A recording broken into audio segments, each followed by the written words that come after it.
grand-père il était ébéniste. Donc déjà j'ai vécu entouré de meubles en bois, donc ça me paraissait naturel, quoi. J'ai jamais vraiment réfléchi pourquoi le bois. On s'ennuie jamais, quoi, et on continue tous les jours de découvrir des nouvelles essences. J'ai fait 4 ans d'ébénisterie. Après j'ai fait 2 ans de sculpture, donc j'ai découvert un monde incroyable.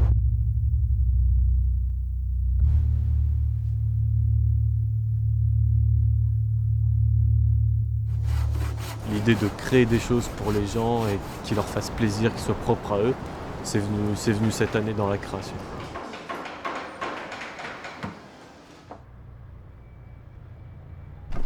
Ici en fait on est chez Lagaout, qui est un marchand de bois précieux et aussi de panneaux de bois. Et donc souvent on vient ici pour chercher des essences qu'on trouve pas facilement ou qu'on n'a pas à l'école.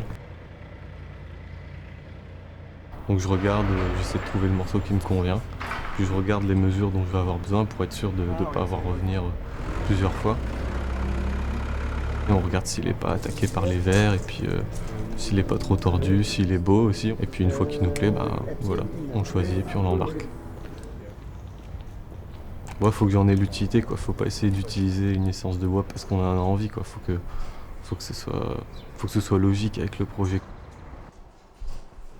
Vu qu'en début d'année, quand on arrive, voilà, on a un peu la feuille blanche et on doit chercher. J'ai dû chercher des idées, donc j'ai dessiné. Et puis quand il y a des idées qui me plaisaient plus, on passe à des maquettes.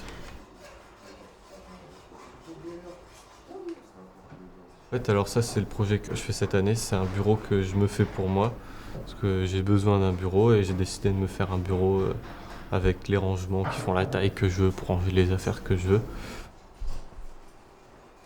Et donc l'idée c'était d'y inclure une partie qui fait table lumineuse et qui est rétroéclairée avec des LED à l'intérieur, comme ça je peux dessiner. Au niveau des inspirations, il y en a peut-être plus au niveau du piétement. J'étais resté dans un esprit un peu déstructuré, un peu aléatoire. Je me suis un peu inspiré des anciens échafaudages qui faisaient au Moyen-Âge. Là ici la partie qui est vide, il va y avoir ma table lumineuse qui va être à l'intérieur et donc qui va pouvoir se lever dans plusieurs sens. Elle va être ici. Ça ici, ça va être bien sûr, tout va être recouvert de la même résine ici, de la même coloris.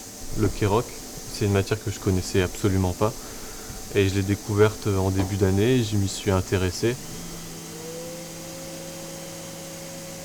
Mais ce que je voulais faire, c'était aussi montrer aux gens que la résine, quelque chose qui est absolument pas naturel du tout, elle peut être alliée avec des choses naturelles comme le bois, que la résine mette en valeur le bois et que le bois mette en valeur la résine.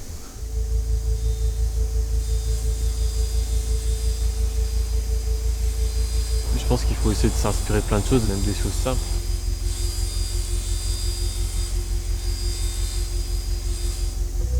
Il y a des ébénistes, mais je pense qu'ils restent trop enfermés dans ce qu'on faisait il y a très longtemps, au 18e.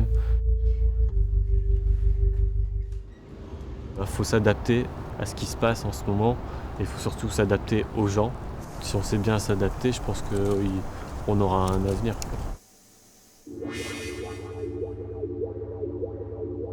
Ça m'a fait évoluer, le fait de travailler avec mes mains.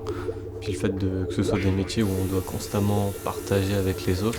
Même quelqu'un qui n'est pas dans le métier, je suis sûr elle peut m'apprendre des choses. Je fais pas ça pour l'argent, pour gagner des millions. De toute façon, j'en gagnerai pas. Je pense que personne ne le fait pour ça. On est tous là parce qu'on se verrait pas faire autre chose.